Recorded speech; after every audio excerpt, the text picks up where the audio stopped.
All right, guys, welcome back to another episode of the League Express podcast. My name's Jake Kearnan, and joining me as always is the editor of League Express, Martyn Sadler. And Martyn, we've got a pretty special guest on today, mate. Do you want to introduce him?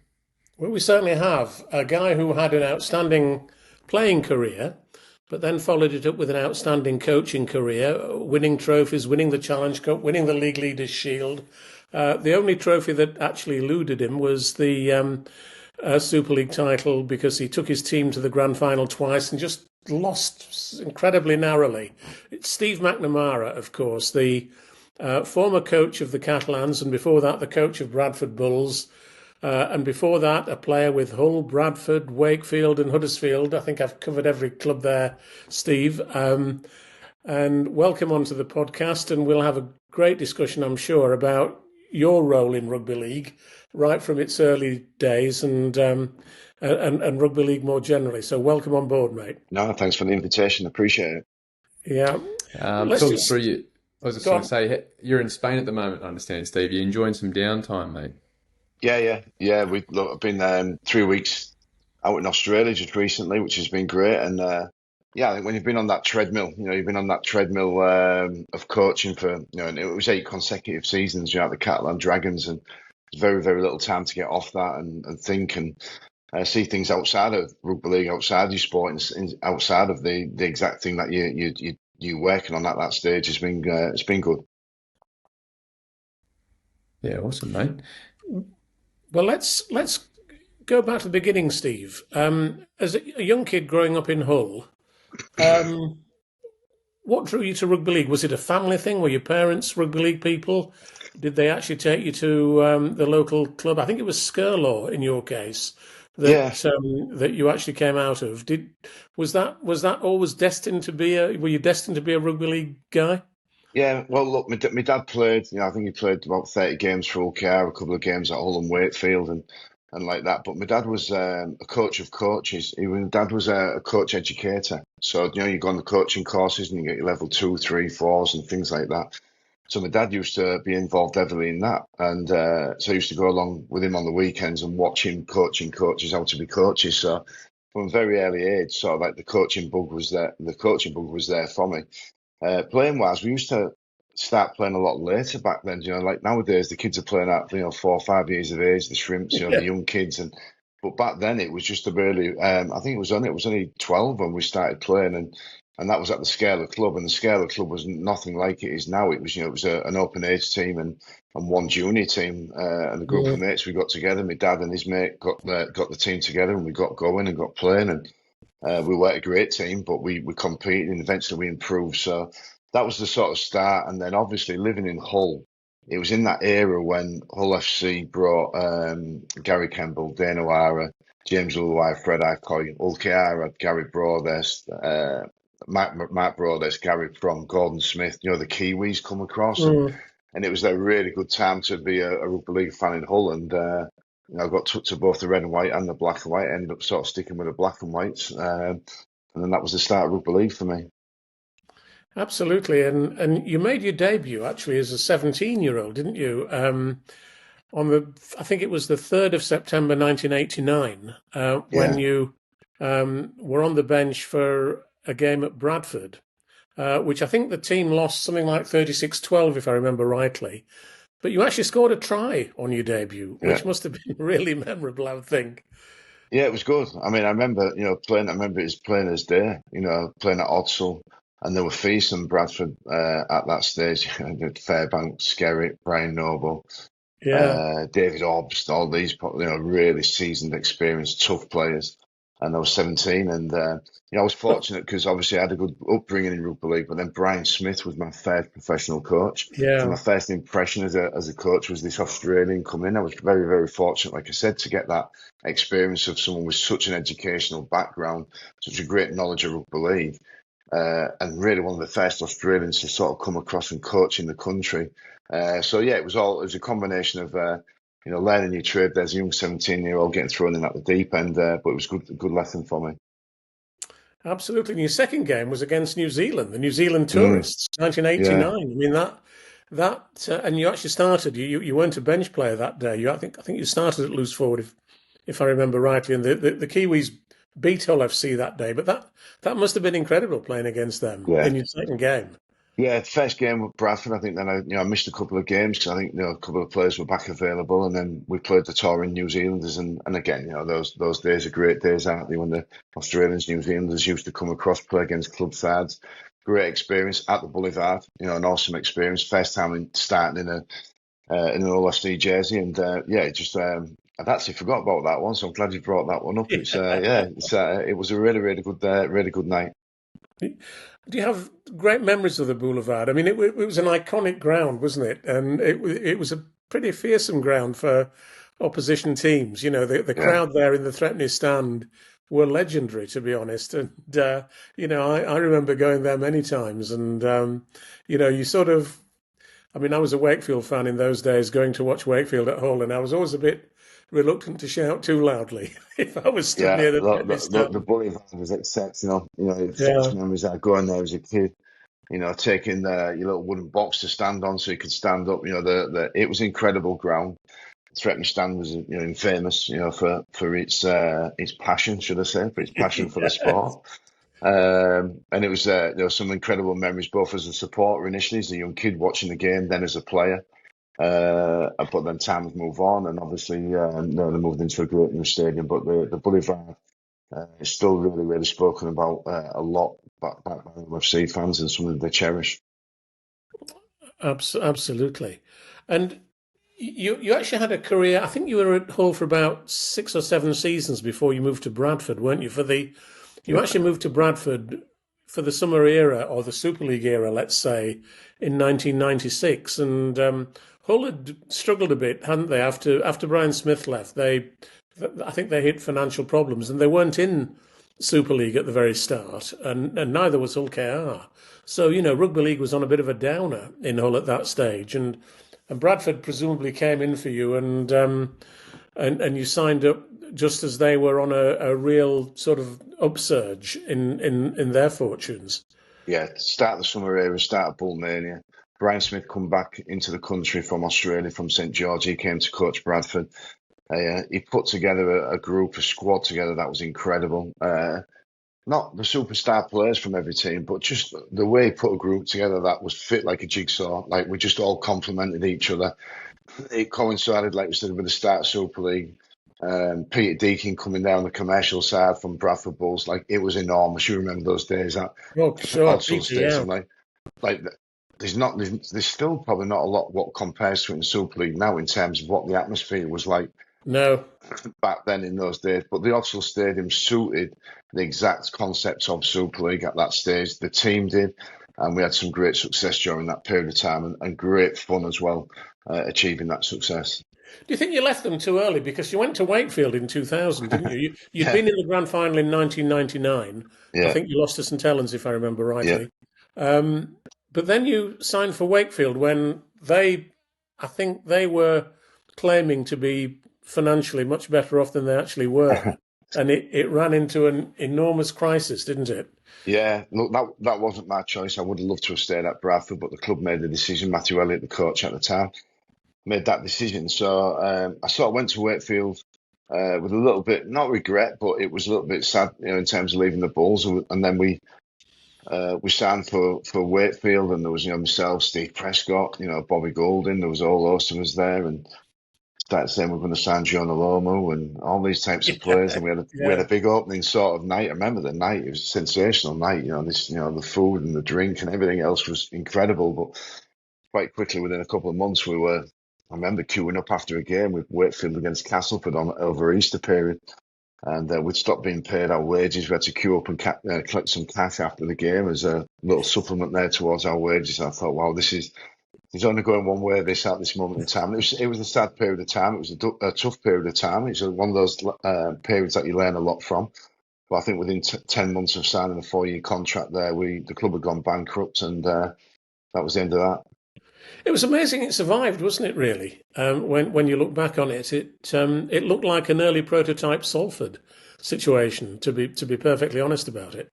Yeah, I remember we got sat in two rooms, the groups of players. We all got asked, this group of players going there, this group going there.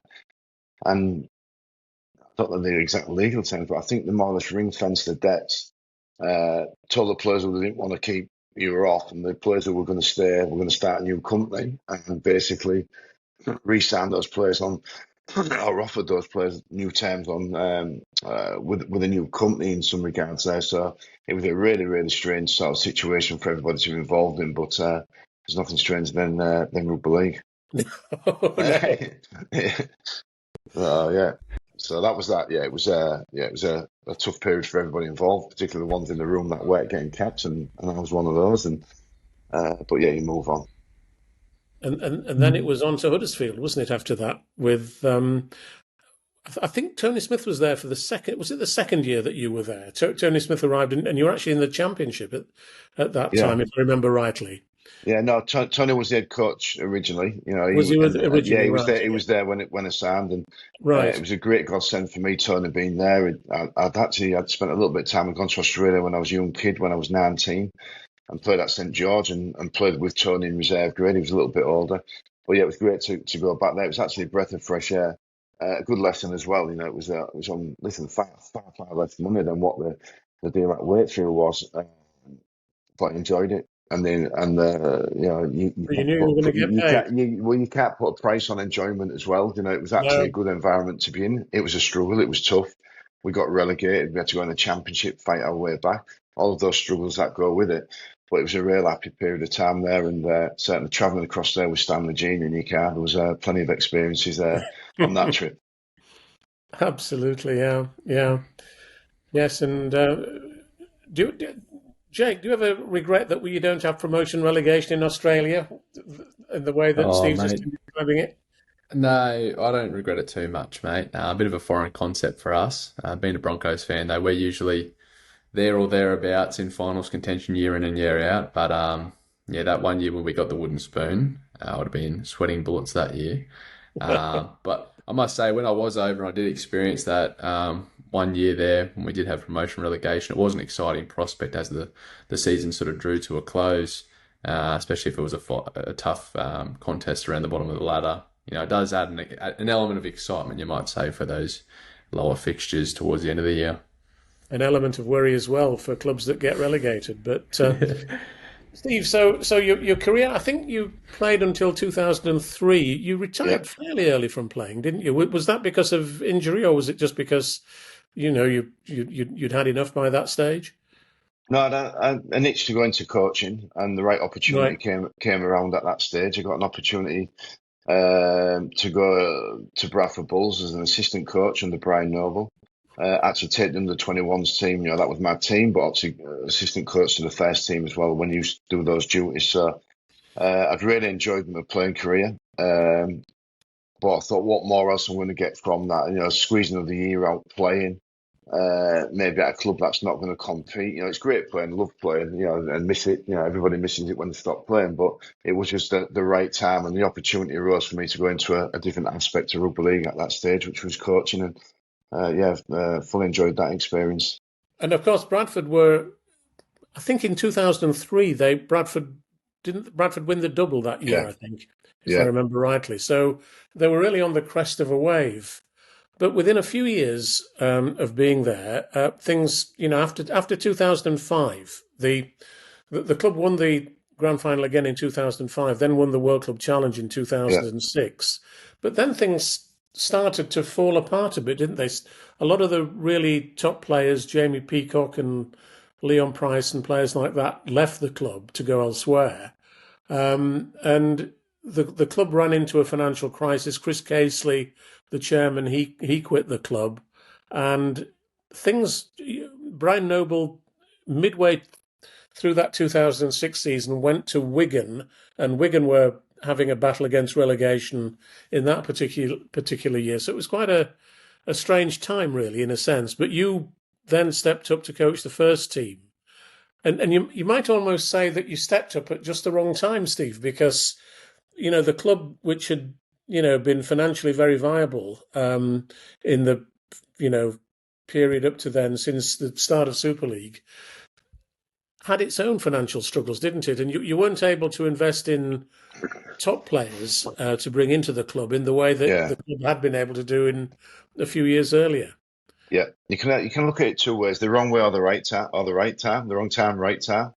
It certainly was. It was a challenge. It was difficult. The financial implications were starting to bite very hard. I remember getting the job. I remember Brian leaving, and within 10 days, Stuart Fielden was knocking on the door, asking to. He wanted to go to Wigan. He wanted to follow Brian Noble to Wigan. He wanted to be part of that club, and we were negotiating a transfer fee, and I think it came out at something like 440,000. I think you'd be able to look at that. It was a huge Mm, one, but as a coach in his first job to be part of that and negotiating that, and I actually was trying to do the deal the other way. I was trying to when I remember when I went to Bradford as a player. You'll remember, Martin, the club Bradford sold Paul Newlove, and at that stage got Bernard Dwyer, Sonny Nicol and Paul O'Loughlin as part of an mm, exchange deal with money. And I thought, wow, this is an opportunity. It's disappointing Stuart wants to leave.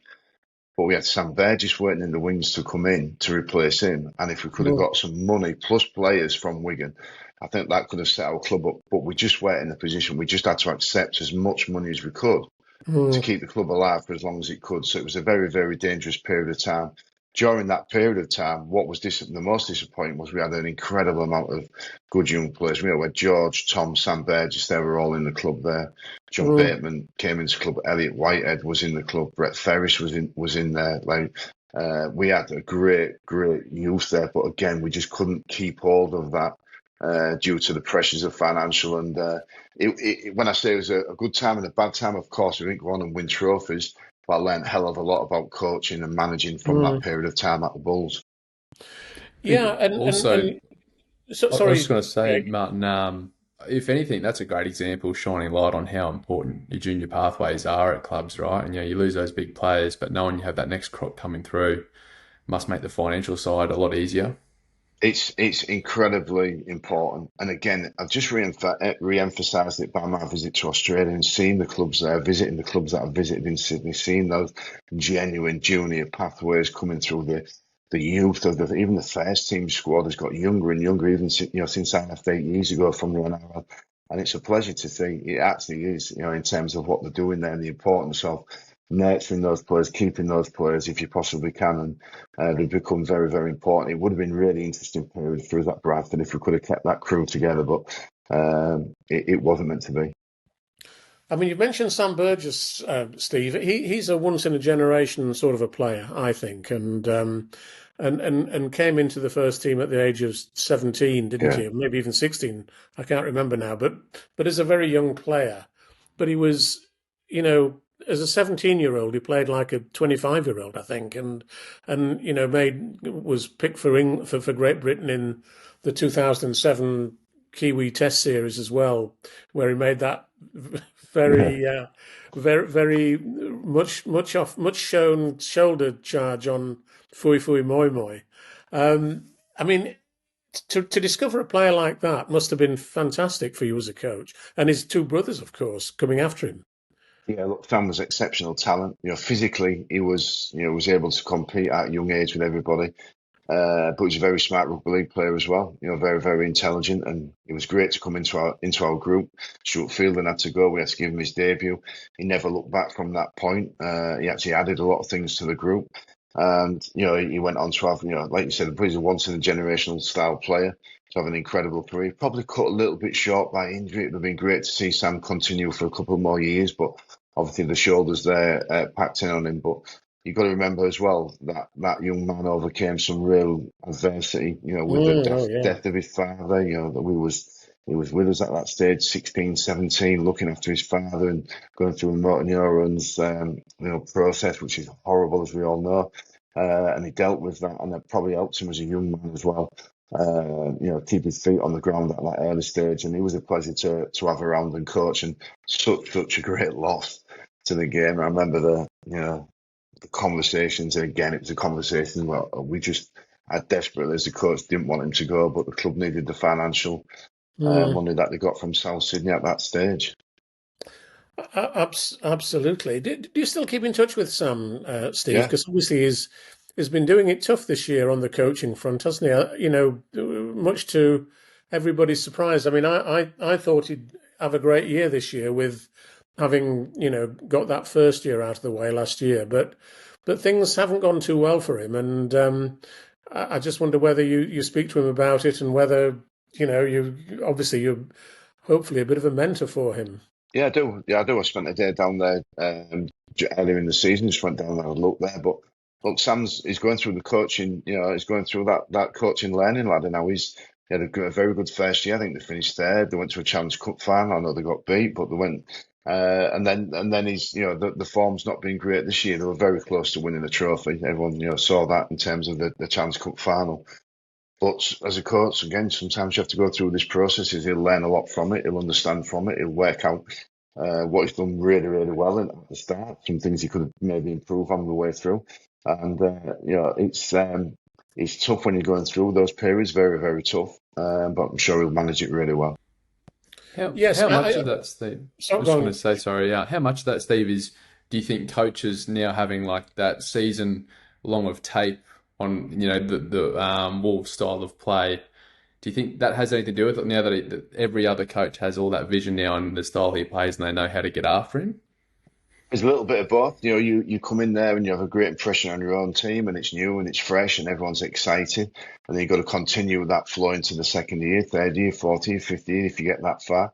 Yes, of course, then there's the opposition looking at the way you play, the way you style, and that's particularly relevant in the NRL. I know that the coaches really study and pick each other off, and something comes in and they'll put something to negate it. And certainly there'll be a little bit of that at Warrington as well. And teams are ready to play against the style that Sam puts out against the opposition. So it's a combination of things. There's many, many things. There's injuries. We've had so many injuries. You've got to deal with that.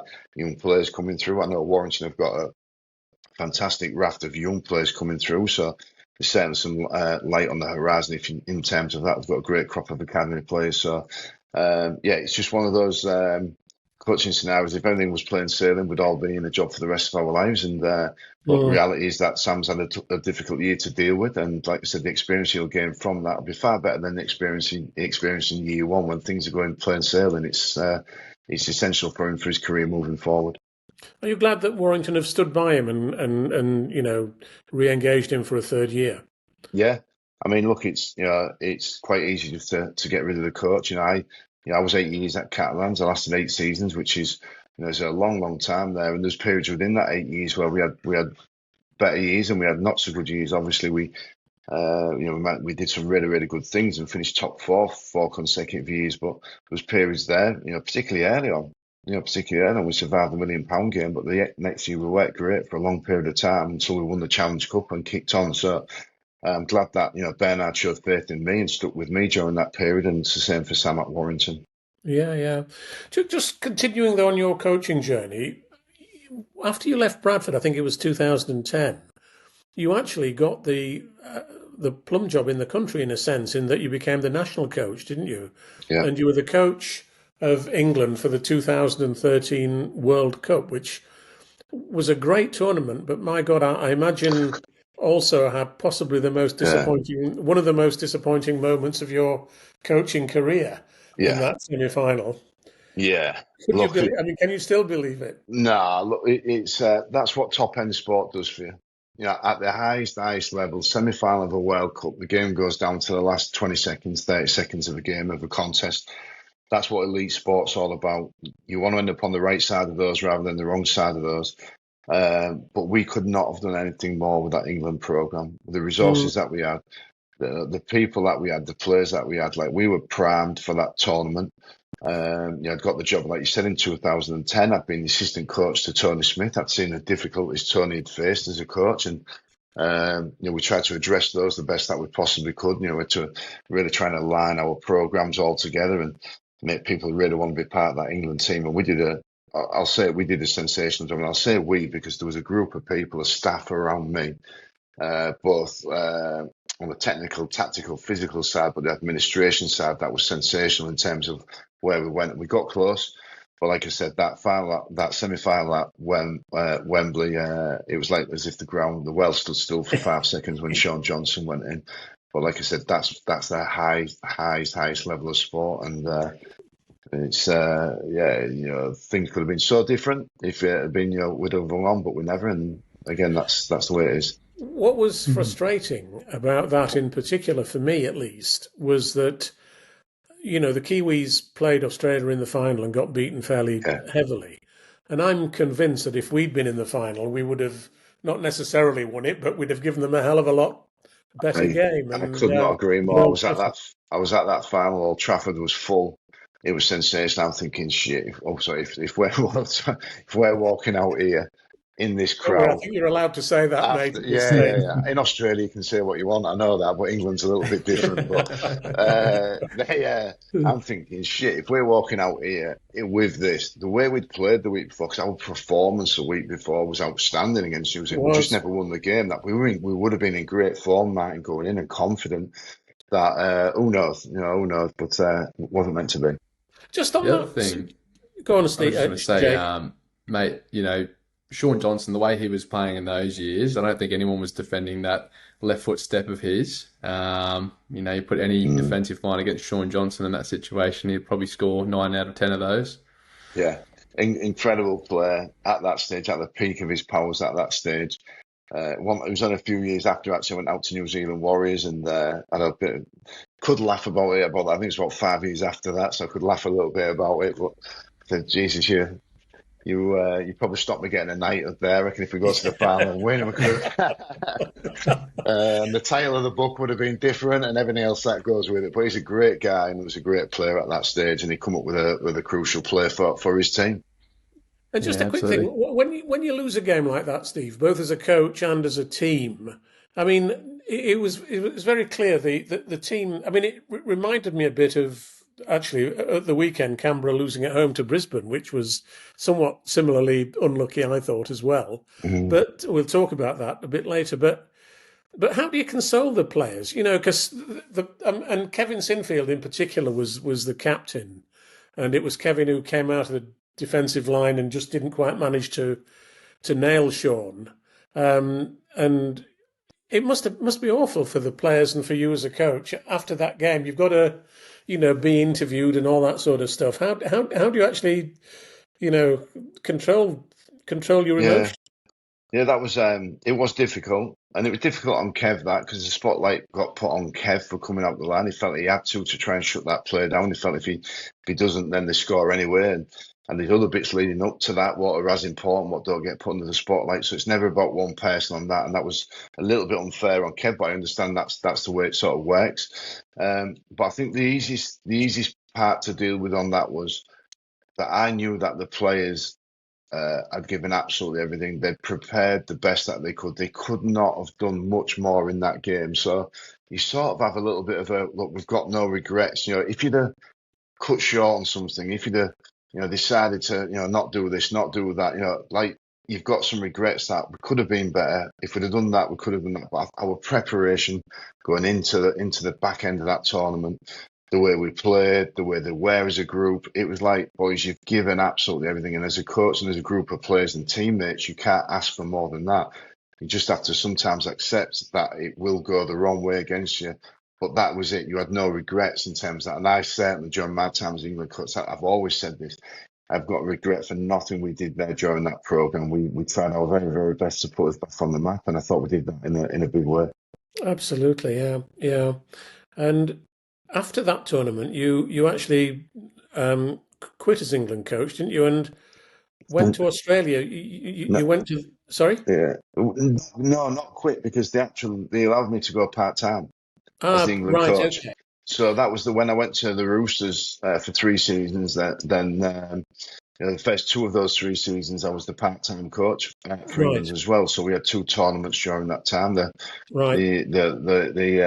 one when Ryan Hall touched it down in Melbourne was a fingertip, and I don't know whether you remember that. We would have beat Australia in Melbourne, but again, we didn't get that call. And then the last year of that, I was the England coach when we beat New Zealand in the Baskerville Trophy. We won the 3-match Test series in England. Right. So that was actually really good. I combined the 2 jobs there. It was a bit of like, okay, we've done everything we possibly could with me being in England. So I went to the enemy camp, if you like. I went to live in Australia. I went to coach in Australia with the Roosters, see how the opposition were preparing, see the opposition play, see it all firsthand for myself. And I was fortunate, like I said, that the RFL allowed me to do that part-time as well as the England coach. And you were under Trent Robinson, weren't you, at the Roosters? Yeah. I mean, I've got great admiration for his coaching ability. Yeah, I mean, it must have been a fantastic time for you working with him, I would imagine. yeah. And like I said, I had to look. I was the England coach. I have no ego in terms of I don't mind going working as an assistant somewhere and learning from somebody and giving my thoughts back. Trent's one of the most smartest intellectual coaches you'll ever come across. Very, very, very, very high rugby IQ. And he's what, how many years he's been there now? He's been there, I think, 12 seasons now at a club like the Roosters. And you don't last that long, let me tell you that, unless you're a top end coach. Mm, mm, absolutely. You must have had some top players playing there as well, mate. Was that when Sonny Bill made his first Sonny was there. return from Yeah, rugby? Sonny was there in 13. They won the grand final in 13. I went there in 14 after the World Cup. Roger Tuivasa-Sheck, Minchella, Boyd Cordner, Jake Friend, all of those players, Jared Weir-Hargreaves, all that crew there. That was really, really coming through and making its mark at that stage. Mitchell Pearce, James Maloney, all of those. Mm, What did amazing. you what did you make of that original transition when you came over here, mate? Was it everything you expected it to be? Everything and more. Look, I'd come across when I was fortunate very early in my career when the seasons were split and we used to play in the winter. I'd come to St George for two really short periods, a 3 month spell and a 2 month spell, and caught the bug of Australia, caught the bug of, what it's about there, about the rugby league there. So to actually come in and fully immerse myself in a club there, like the Roosters as well. And when you say in the NRL, you're in Sydney, you're in the middle. The Roosters is right in the middle of Sydney. It's there. It's everything's in front of you. So to experience that was an incredible period of time for me, both personally and from a family perspective as well. Steve, it's a very competitive world in the NRL, isn't it? But obviously you're a very experienced coach. I mean, I dare say you'd jump at the chance to coach, to be a head coach in the NRL, presumably. Yeah, no, I mean that'd be great. I mean, there's only been Malcolm Reaney was the last English guy who wanted to do that, and he Yeah. ended up winning. He won a competition at Mm. Newcastle. Uh, Opportunities don't come up very often. I noticed Justin Holbrook has just been yeah, appointed at the Gold Coast. Yeah, Not at sorry, the no, he's gone to at Newcastle, Newcastle. rather. Yeah, Sorry, Brian yeah, Newcastle. McDermott's, well, it's not confirmed yet, but it looks like Brian McDermott's moving from Newcastle up to the Gold Coast as an assistant coach. So Yeah. there's definitely lots of jobs and opportunities across there in the NRL now to go as assistant coaches. But in terms of the head coaches, it's still something there that an Englishman's yet to crack since the days of Malcolm Reaney. Yeah, absolutely. Could you see yourself potentially linking back up with the Roosters, mate, in assistant role? Um, you never say never. I'm open to a lot of things, and that's one of the reasons now I'm not rushing into the next job in terms of what I want to do. I want to make sure it's the right job. I love everything about Australia. I love where the game's at across there. But there's many, many things to factor in when you're making those types of decisions. So we'll see what the next sort of few weeks and maybe months hold. Well, let's just talk about your time now that you're probably most noted for, because it's the most recent. Obviously, you're 8 years or so at the Catalans Dragons, which you've brought success to the Catalans in a way that no other coach has. I mean, 2018, you won the Challenge Cup with them. 2021, you won the League Leaders Shield and got to the grand final. St Helens very narrowly pipped you. 2023, you got to the grand final again. This time it was Wigan's turn to Yeah, just finish ahead of you. But nonetheless, that's been an incredible period of success at the club. And unfortunately, as most coaching appointments do, it ended after a period of, relatively poorer results this year. Of course, in May you left them. But what are your reflections now on your time at Catalans, Steve? I mean, as I say, looking in from the outside, it looks to me like the toughest job in Super League, without the slightest doubt. yeah, But you made a great success of it, and I think the club owes you an enormous debt. yeah. It's definitely the hardest job. It's the most challenging job, but I think it's one of the best jobs in the competition. When I took that job on, normally I've done really thorough in terms of before I make a decision. But I was at the New Zealand Warriors at the time. The Catalans job was available. I knew if I asked too many questions, I probably wouldn't want to take the job because there was too many difficulties and too many problems. So I thought, no, I'm going into this one. I'm going to go for this one. I really sort of fancied it. all the elements of coaching, managing groups of players, add on to that, different languages, different cultures, travel, the weather. It's just so different in terms of the challenge. So, but I felt like it suited my style. We managed to get it going. Like I said, those achievements there that you've mentioned are really, really important for me. But probably the most important was, we managed to finish top four consecutive years running for a team that was and is and probably still has a perception of being inconsistent. Can beat a team on any given day, can lose. We went top four consecutive years with 2 grand finals, the league leaders shield, obviously a Challenge Cup thrown in there, the match at the Nou Camp against Wigan, which was a famous one there. But the top 4 finishes was the most thing that you go as a coach, that we have got that consistency. The players are in sync, the players are in great form. And that was honestly, it was an incredible voyage, and 8 years of an incredible voyage. Yes, some ups, yes, some downs. Yes, it finished, not the way you want it to finish, but in terms of achievements of what we did and where we took the club. And I'm saying we again, because it's not just one person who does this, it's a lot of people behind this who gets this done.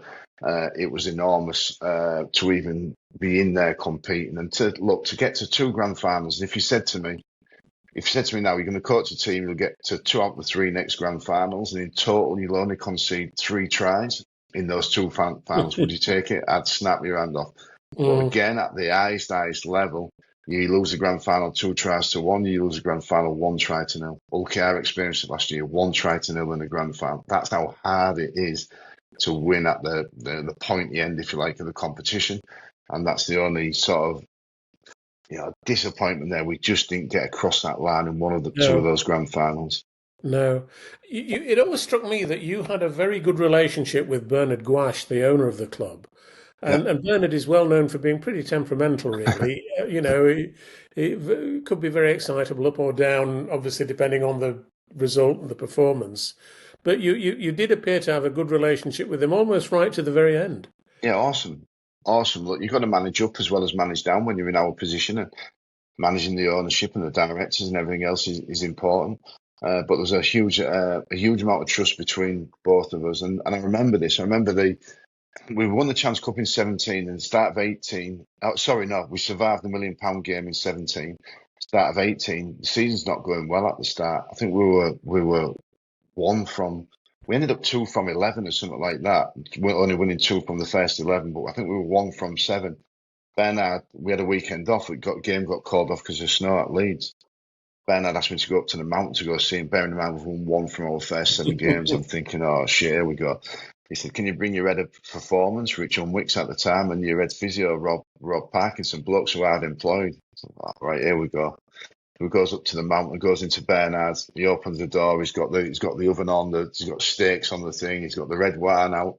Boys, keep doing what you're doing. I can see it's working. We ain't getting the results, but keep going. Bang. And that trust and that confidence between you. Let's have a great weekend. We'll go hunting or do whatever we're doing up there. So, look, great relationship with Bernard from the start. Many ups, many downs, of course. In terms of any relationship can be like that. But an incredible relationship. And like I said, we got to win a Challenge Cup final together. We got to walk the steps of Old Trafford. We got to do many great things as a partnership, if you like. What went wrong at the end, though? Because obviously this season didn't go according to plan. Obviously, and you left the club in May, as I said earlier. And I mean, I'm never sure that any parting is ever totally amicable, but. But, it must have been difficult for you. Clearly, some of the players who you'd recruited this year weren't able to deliver the results, and I'm not sure why that is. Obviously, don't have those insights. But, from your point of view, what can you say about it? Yeah, I think from the 2023 grand final, and I've spoke openly about this, I've taken my fair share of responsibility on this, look, I was like the second grand final in 3 years, and I was like this. I was blinking in terms of trying to win that competition. I'm sure Matty Pete was blinking in terms of trying to win that game as well. And everything on the focus was on that. But what was happening in the background was, there was lots of players. If you look at our grand final team from that year, Sam Tompkins was retiring. we had Tom Johnson, Tom Davis, two of our best wingers. Like, they should have been tied down to 3-year deals. We should have had them in. Adam Kieran was leaving from us to go to Wigan because we'd lost him. Tyrone May was going to Hulk out. Mitchell Pearce was retiring.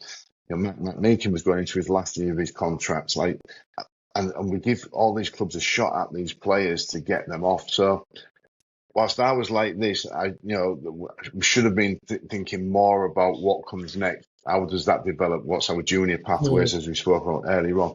And it's not sometimes the recruitment of the players; it's the retention of your existing players. Matt Whitley was another player. Matt was leaving, going to St Helens. Like, that's nearly the whole grand final team departing in one go. And that for me was where, I took my responsibility for that. But as the coach, I was hell-bent on making sure that that group was ready to try and win that grand final. And I think as a club as a whole, we took our eye off. We had, some people leaving behind the scenes. We had assistant coaches leaving as well. We had Sam Mower and Emma O'Carroll leaving at that stage. Matt Parr, our head of performance, left shortly into the next year. Many, many things, Mike. But in a nutshell, if I'm saying in terms of preparing and making sure we were prepared, and I've done this previously for the time there, but that was a mistake there, and I don't think that's solely my responsibility in terms of that. But I certainly took my fair share of responsibility on that. I do still think that we could have done some things better in it, but I do also think that the team potentially could have turned around this year. But like I said, the decision was made. I respect that decision. If you're going to make that decision, you make it. And like I said, I have no regrets. 8 years there of an incredible journey with the Catalans Dragons. And I love that place to bits. And I'll support French Rugby League till the day I die, regardless of the situation and what happened with me. I mean, one of the things about the Catalans, of course, is that we all hoped to see, ultimately the team made up mainly of French players who were up to Super League standard, and that's difficult, isn't it? Because the French pathways are just not as strong as the pathways here, and particularly the pathways in Australia. But did you ever feel frustrated while you were the coach there that you couldn't get more younger French players coming through into the team? And that's not to criticise those who did come through. Yeah, no, I'll tell you, those that did come through were as professional as the group of players you'll see. They might not be the best players in the competition, but I'm telling you, those players, they turned into full-time professionals. They gave it everything that they possibly had. The issue was, is the clear pathways and the movement of players from all the parts of France. There's some other parts of France that are really strong there, but it's just not aligned there at this moment in time. It just doesn't feel like it's there's someone got a grip of that. That's a bigger job than just one club. It's a governing body type scenario as well. You need some really support there from the French Rugby League. But I was really happy with the French. Honestly, the French players could not have tried any harder in the period of time I was there to be the best that they could be. And there's a few coming through there now, I will say that. And there's some glimmer of hope there for some of those young boys as well. So hopefully that will flourish. But it's a very, very difficult, complicated, technical job to get that done. And how easy was it? Go on, Jake. I was just going to ask, it's obviously a very attractive destination for NRL players who are potentially coming to the end of their career to come over and sign. Is it hard when you're recruiting these players to make sure that they're coming over to fully buy into your system and not just coming over as a bit of a, stepping stone to retirement? Yeah, you see, again, this is where perceptions are sometimes not reality, but perceptions can stick whether they're reality or not. So every time Catalans has a bad period, everyone goes, oh, the beach bars are open, the boys are in there, they're doing this, they're doing that. In reality, that's not the case. Look, our recruitment was incredible for the majority of the time that I was there. Like you don't finish top four consecutive seasons without being consistent in everything that you do, because you have to. You have less training time. When you're a Catalans player, less recovery, you have to live better. Those boys were absolutely great.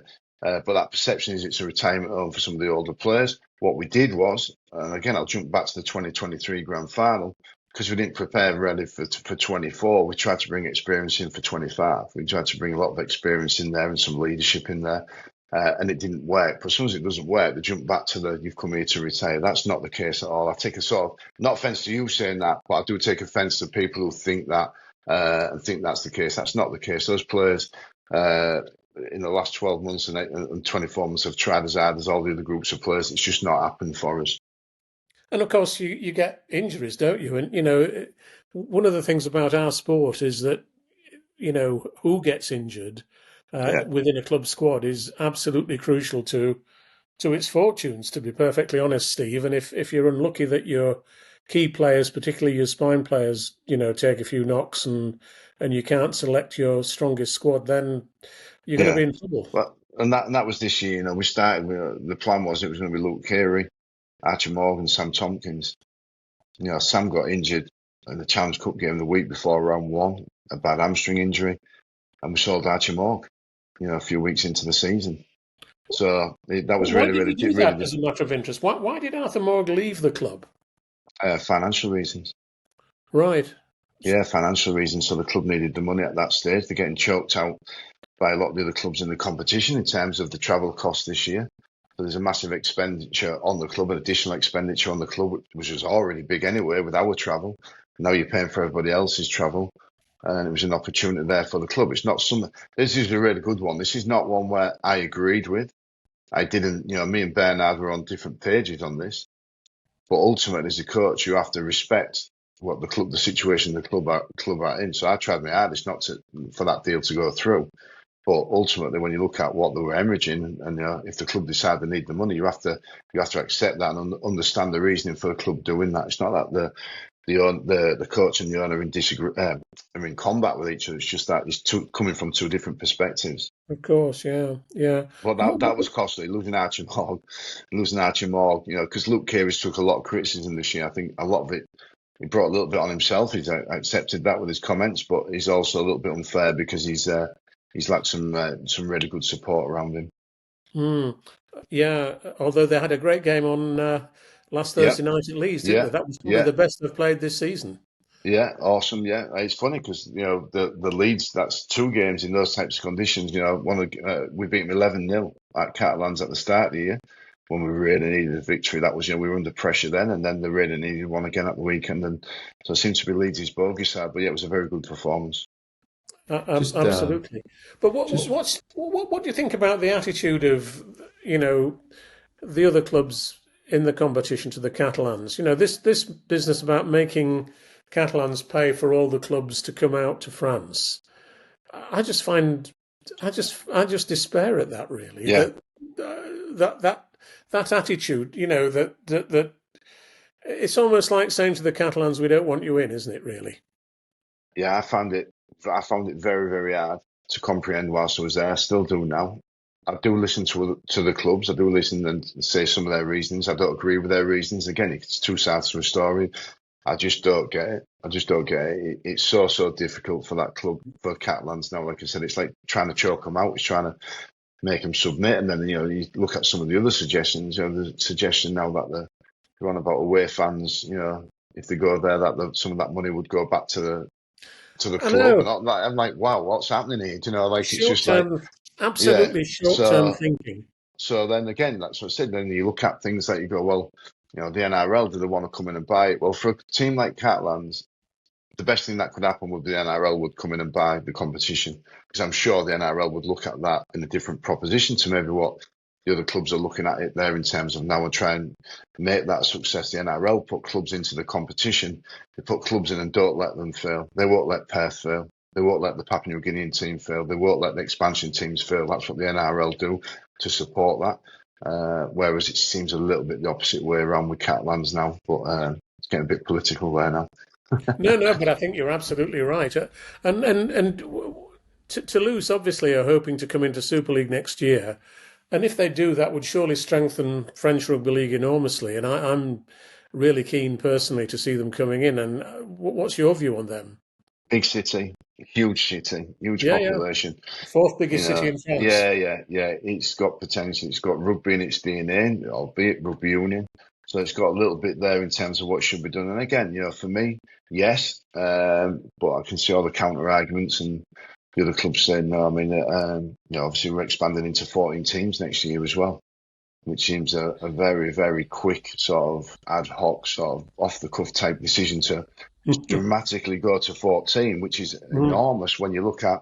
I don't want to keep going to the NRL and saying, but look, they've brought the Perth Bears in, but how long have they given? They've given the best part of 2 years to get ready to Yes, come into a competition so they can compete the Papua New Guinea team even longer. That it's like that forward long term planning. What is the objective of expanding to 14 teams? What is it? And if we're trying to achieve that and what we're going to do in a short period is not going to achieve that, well, then it's the wrong thing. But again, it's, these are things that a lot of administrators have looked at, I'm sure, for years. absolutely. Absolutely. Just going to ask you, Steve, just on your time with Catalans, mate, can you talk us through your relationship with Sam Tompkins, mate? How integral was he to your coaching system, mate? And then obviously him coming out of retirement to come and help you guys out. What did that mean to you Yeah. as a coach? Yeah, I mean, first and foremost, I apologise to Sam for dragging him out of retirement. He wanted to do it, and I wanted him to do it, and he looked in great shape, and he was in great shape. He actually, his injuries this year had nothing to do with the injury that stopped him playing originally. It was an horrendous infection he got in his other knee. But Sam was huge. I mean, I had formed a great relationship with Sam as part of the England programme. We'd always sort of stayed in touch. I was at the Roosters, he was at New Zealand Warriors. It was one of them where I'd always sort of like kept that little bit of interest. And then Sam's a man who loves a challenge, and he saw the challenge of potentially coming to Catalans. We offered him that opportunity. Fair play to him. There's a lot of people you say, I'd love to come and play in France, coach in France, work there. You give them the chance, they don't do it. They can't. They find a reason not to do it. Sam just took it on, and the way he competes is what we needed at that stage. The way he showed the players the way in terms of that. He's a champion player. It was an absolutely huge part of our success and our progression moving forward, both on and off the field. There, he was a vital part of one of our most important signings at the club. Absolutely. Yeah, And absolutely. just looking at Super League now, Steve, now you're a bit like us, an outsider looking in, obviously with a great interest in what's happening. The weekend's results were quite fascinating, weren't they? We've talked about Catalans winning at Leeds, but that Yeah, wasn't the only shock. Wakefield beating Hull KR so convincingly. I don't know whether you saw the games yeah, I at the did. weekend Yeah. or Watch the not. games. I Yeah. mean, were you surprised by that Wakefield first half performance that put them 26-0 ahead against Hull KR? Not surprised by Wakefield's performance because I think they've got that in them. I think at the best they play a different style. They're not as combative as some of the other teams. They shift the ball, they move the teams around a bit there. They've got their own style of playing there, which clearly they got beat by Castleford the week before. They didn't get it right that week. They got it spectacularly right Mm, against in that game. So I wasn't surprised by Wakefield's, and even for OKR. OKR were, you could tell from the start. Watching the game from the start, they looked heavy legged. They looked a little bit slower than the move because they're a team that moves extremely well defensively, and they weren't moving in that same way. So maybe a little bit fatigued there. It's been a long season for OKR. Maybe just a natural little drop off. I think we've seen Wigan do that earlier in the season. I remember at Catalans we'd have little drop offs like this and not look so great. So absolutely brilliant victory for Wakefield. It's probably put them in the pole position now to make the top mm. six. But I wouldn't be too worried if I was an OKR fan. I think they'll bounce back. Yeah, I mean, they've got to win now against Warrington on Thursday to be absolutely sure of winning the League Leaders' Shield. So you would expect them to bounce back, wouldn't you, against Warrington, really? Yeah, You can't imagine it'll be the yeah, same 2 weeks in a row. yeah, no, they'll bounce back. I mean, they've probably been down, against Hull FC. They beat Hull FC the week before, and it was a very physical game and a scrappy game, and another one there against Wakefield, what they won't been too happy with. But they'll bounce back. They'll clinch the league leaders, and then they'll look. Everything looks different. Then you go into a week off, then you go into a home semi-final, into a grand final. They'll re-energise. They'll be ready to go again. Do you think Hull KR are ready to win their first grand final? You I think know, they've put can they themselves. beat Wigan is really what most people are saying. Well, they can, and they beat Wigan a few weeks ago, didn't they? But it was a few weeks ago, and there was a few different players. I think Tyrone May didn't play for OKR, Bevan French didn't play for Wigan. And look, there's plenty of time between now and the final. If it's those two teams that get to the final, there's a big presumption there. So can they win it? Yes, of course. They've shown they can beat Wigan. They've shown they can get to finals. They've shown that they can compete very well, and they're a tough team to play against. But again, as I've said on this talk previously, the highest level, it comes down to fine margins, and it could go either way. And the other team that you've mentioned in passing a bit earlier, going back to 2017, you had that £1 million game against Leigh. You went to Leigh and you won, and they got relegated. You stayed up. But since then, Leigh have become a major force in Super League, and it now looks to me as though they're pretty certain to finish at least third. I think they're playing Huddersfield this Friday night, so obviously the odds are they should win that game. And if they do, they'll finish third. So to suggest that the grand final is automatically going to be Hull KR and Wigan, I think Leigh will have quite a lot to say about. Yeah, no, I'm not suggesting that. You're asking me could Hull KR beat Wigan, and I'm saying yeah they could, but I'm not sure it's going to be that. Like we said, there's the form Leeds were in was been terrific up until last week as well, and everyone was talking about them. But Leigh, I was at the stadium at Leigh at the weekend with some players there as part of the club there, and it was bouncing, it was rocking. And they're confident, you can see that, and they're full of energy at the right time of the season again. So again, there's just those little dips, those little, some teams are coming, some teams are dropping off. But like I said, between now, there's another week, then there's the playoffs, and then there's semi-final, and so. But I think Leigh are giving themselves a great opportunity, and if the league table stays as it is, and if games go the way they're good, you could see them potentially having to go to Wigan. Yes, it should be in a major semi-final if it works out that way for a place in the grand final. Remember that opening game of the season when they went there and won 1-0? 1-0. Which 1-0 actually, yeah, that was an interesting game because it demonstrated to me that a game doesn't have to have lots of tries to be a great game. Yeah, I'm a big advocate of that. I think they are. The last two grand finals have been one try to nil, like I said earlier on there as well. But I think what Leigh have showed there in that game. And if you look at points difference, Leigh's points difference is nowhere near where the other teams are in terms of that. What they've got the ability to do is win a lot of games by close points. They've won a lot of games there by close scores, like 1-0, round one. And how important is that now when you look at the league table now, in the position that, either where Wigan could have been or where Leigh could have been just on the basis of that first game. But it showed they've got the defence as well as the attack. Leigh to go on and give this competition a great shake. It'll be interesting. Not many teams will look forward to playing Leigh the form they're in at the minute. No, not at all. Not at all. And I'm a bit conscious of time getting on a bit. So, Jake, let's move over to your side of the world. Yeah.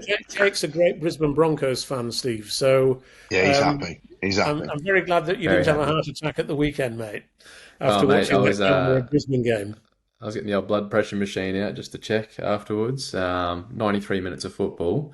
I was sweating bullets there, and on two occasions I thought the Raiders had won it. I think everyone thought they did, but yes, it was probably the most exciting, bizarre match of rugby league I've ever seen. Yeah, I agree. But just the sin bins, the end of match controversy, the penalty from in front. On Reece Walsh's drop goal attempt, and then Reece Walsh's performance, by itself, it just had so much to it. I guess, what did you make of it, Steve? Well, I couldn't describe it any better. It was incredible, absolutely incredible. I mean, you forget the 2-point field goal, it's the crossbar in normal time. There was so many incidents like throughout that game that there was just too many. And for Canberra, wow, it's going to be a really interesting weekend for Canberra.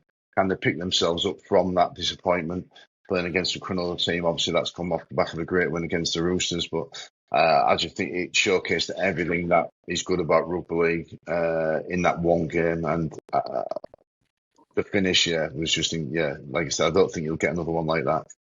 Just ask you one thing about Reece Walsh. I mean, he's just an incredible player, fantastic guy to watch, and played an incredible role in Brisbane coming back into the game in several different ways. 40-20 kick, of course, was another thing that he did. But did you think he should have had a red card for that headbutt on Hudson Young? Or did you think Hudson Young was being a bit theatrical in falling over? God, it's so hard, isn't it? Because in the context of where the game's at, playoffs, all of that, no. But probably in a regular round, he probably does. It certainly does in Super League. Different competition again. Slightly different there, but it just added to the drama of everything else. And subsequently, obviously, he's not been charged with it, or he's avoided the suspension. Yes, he's just been fined, hasn't he? Yeah, he's just been fined. So they've obviously felt there was something there. But for me, in the context of everything that's going on, that's probably the correct decision. Absolutely. But did you think Canberra had the bad luck in that game because, as I say, they thought they'd won it at the final whistle, but then the referee gave a penalty for I can't quite Yeah, remember the which kick pressure. It was the kick pressure on the pressure. drop Yeah, goal attempt. That drop goal's never. That field was never going to go. By the looks of it, he's yeah. not going to get the distance from there. And I can understand it, just really putting his pressure on the best that he can, but just needed to avoid that leg. And again, it's quite an alien rule, that, man. A lot of people watching in England would think, like, like my dad, for example, like, what's that penalty for? Like, there's Mm. no foul there, but obviously there's different interpretation. And it was, the game was done. The game was done. It was Canberra's game at that point. If you don't touch the leg, it's finished. And then, of Yeah. course, they thought they'd won it again when Jamal Fogarty went over for that try. And I thought that was a really controversial bunker decision because when Jed Stewart went up for the ball, it was kicked and he was competing for the ball with a Broncos defender. I thought if he did touch it, he knocked it back anyway. And I couldn't see the knock on there. And of course, the Canberra Yeah, fans were celebrating for about 5 minutes before yeah. they realised that it wasn't going to be given as a try. And that was the hardest thing, overcoming that disappointment of you think you've won it, and it's a big celebration. To then suddenly have to get your defence going again on the next set to stop Brisbane winning it. It just Yeah. psychologically, that's it. Like, again, talking about high end sport and the psychology of everything, the mentality of everything. That's a completely different. It's real credit to both teams in terms of that, particularly for Canberra, to be honest with you, for accepting what's happened, and they'll move on to the next round. And I think they might win this game against Cronulla. I think they'll probably get the job done.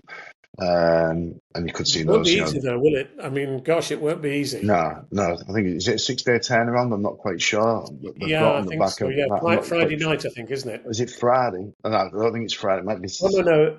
or maybe it is Friday. I'm not sure there, but obviously they played Sunday, didn't they, in Australia? So, Yeah. uh, No, they are. but No, they're playing Saturday. Saturday, Playing yeah, Saturday. yeah. Yeah. So a 6 Yeah. day turnaround, on the back of that emotion. So, but hey, they'll be ready. Don't worry. Another home semi final, a chance to go into preliminary, a big semi final. I'm sure they'll get it done.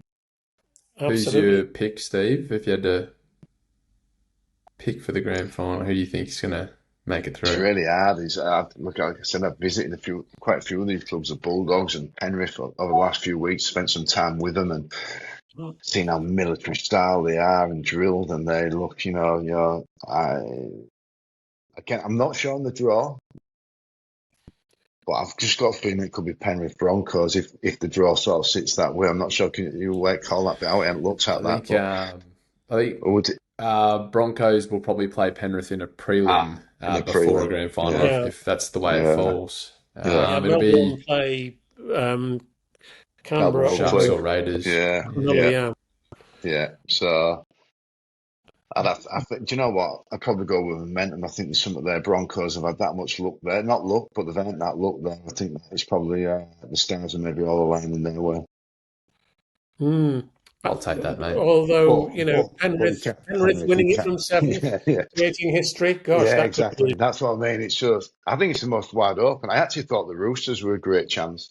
I genuinely thought the Roosters, being out there watching them, seeing them perform against South, against Melbourne, thinking, and I think if the Roosters had just held on to the ball a bit more in that semi-final, they'd have found themselves in the next game. But again, I think this year it's not a competition where you've looked at where there's say Penrith and Melbourne, one of them two teams is going to win it. I don't think that's the case, and it's great actually for the NRL. That's not the case this year that we're having this discussion.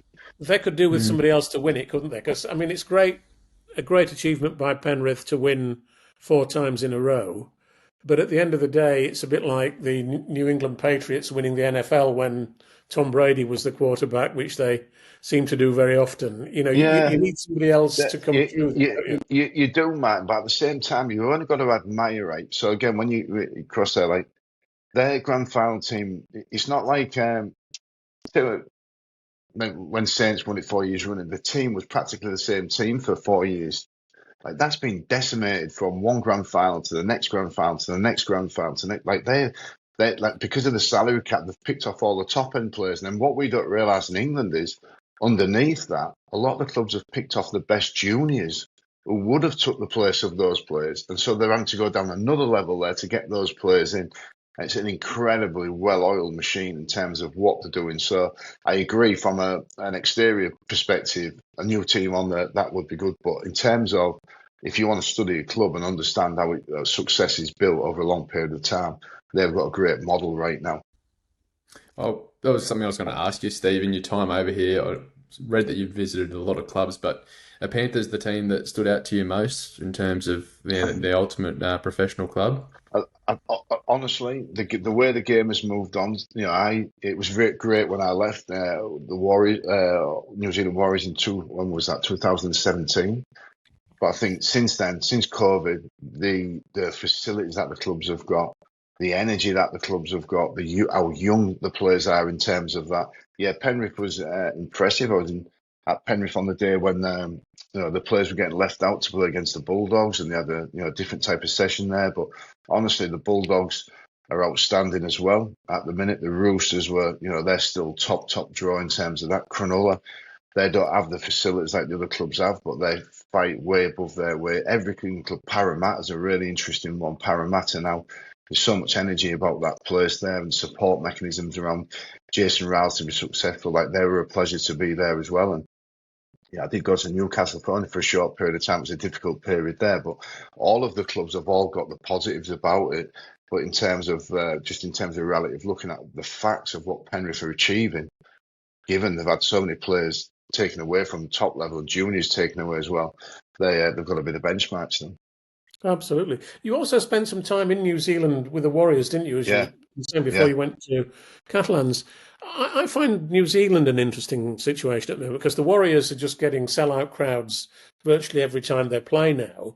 I'd been hoping that they might get deeper into the playoffs, but obviously against Penrith had their number at the weekend. But from your time in New Zealand, did you get the feeling? And I know it's a few years ago now, Yeah. but did you get the feeling that the game is definitely on the up there, and that maybe all this talk of another New Zealand team, perhaps based in Christchurch, is the direction that they ought to go in?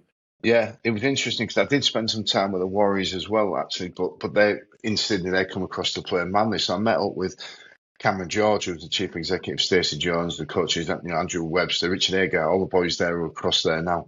And I loved my time at the Warriors. It was an incredible place, incredible people, a great club.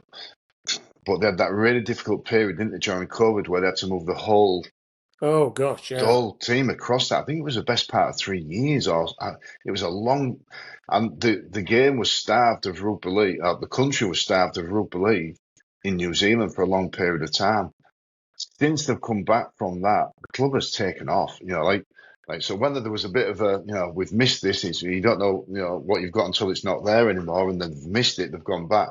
I know Cameron George, the chief executive, an unbelievable operator, has done an incredible job. The coaching staff have got a really competitive team, and it is so good to see. And I was the same as you. I was hoping that potentially they'd go a little bit further in this competition and give it a great shape. But one of the reasons I went there again was, it is like being at the Catalans Dragons. It's to some extent, you're out of sight, out of mind. There's less publicity. You're not in the papers every single day. You're not on the NRL 360 most of the time. It's sort of out there and it's different, and you view that differently. But I think what they've done as an organisation, as a team, as a club, is second to none as well in the NRL right now. It's a great credit to everybody involved. Yeah, I mean, at one time, rugby union was virtually the only game in New Zealand, wasn't it? But Yeah. now the Warriors seem to be, really coming up and challenging rugby union as the primary code in New Zealand, I would say, Yeah, they potentially. are. And if you look at the support in Australia, Jake will know they're everywhere they go, the support is incredibly. Kiwis come from everywhere. They played Yeah, the Gold Coast the other week. At the Gold Coast, it was practically a home crowd yeah. for the Warriors. It's that good. So what they bring, it's probably one of the criticisms of the Catalans. That obviously there aren't that many French people going to games in England, but No, what they bring to the other teams there is a great amount of energy. I absolutely. find sometimes when we play the Warriors at Suncorp, You're still Yeah, getting like at least a 50-50 crowd. Sometimes you'll 50-50. have, and they're Yeah, so loud, they're so passionate, like it's hard yeah, to compete that's with. it. Yeah, exactly. It's a normal game for the home fans, but for the Kiwis, it's a they celebrate everything, and they're great. They're a great bunch of people. Like I said, I think England has a great affinity with New Zealand. I think back from those days I was talking about, many great New Zealanders came across and played in England before the Australians really came, really, and I think there's a great affinity between the two countries.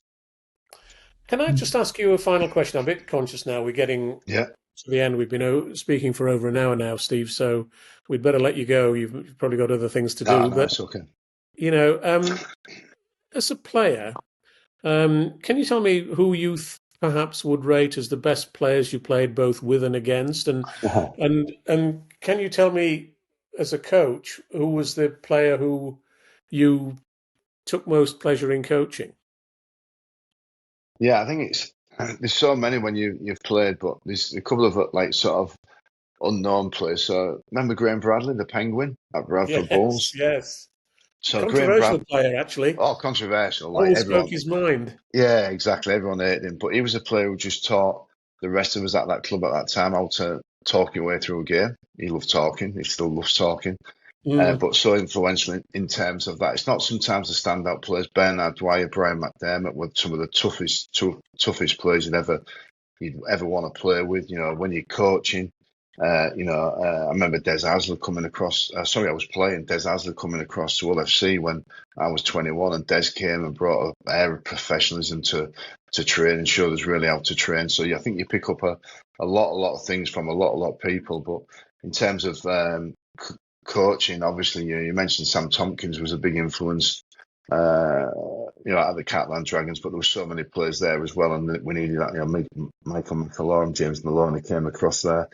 And there's so many good names. But I always say this, that we, a lot of that stuff wouldn't have ever happened, but apart from Lewis Teeney. Lewis Teeney was a young kid we got from Wigan on loan, came across there to Catalans, played the £1 million game, scored 2 tries, helped us not get relegated. And if it hadn't been for Lewis, then all the rest of it might not have followed on the back of that for Catalans. So sometimes you yeah, have to, yeah, I know, like you go, I was the greatest and this and that, but most influential. And if Lewis hadn't have done that, where would I have been for the next 8 years? Where would the club have been for the next 8 years? What would have happened? So sometimes you think back and look at those people and go, wow, they're very, very important to what you're doing. and Lewis's career seemed to fade out a bit, didn't it? Somehow, Yeah, yeah, I mean, because he was the natural son of Ellery Hanley, yeah, again, just as Zamila Hanley is, and yeah, but his career just, I mean, it looked such a promising player, but for some yeah. reason it didn't seem to work out. No, he's an unbelievable character, great player, full of energy all the time.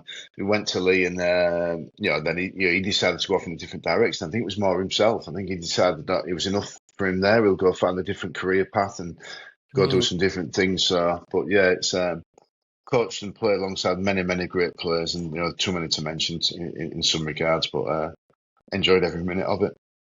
Yeah, absolutely.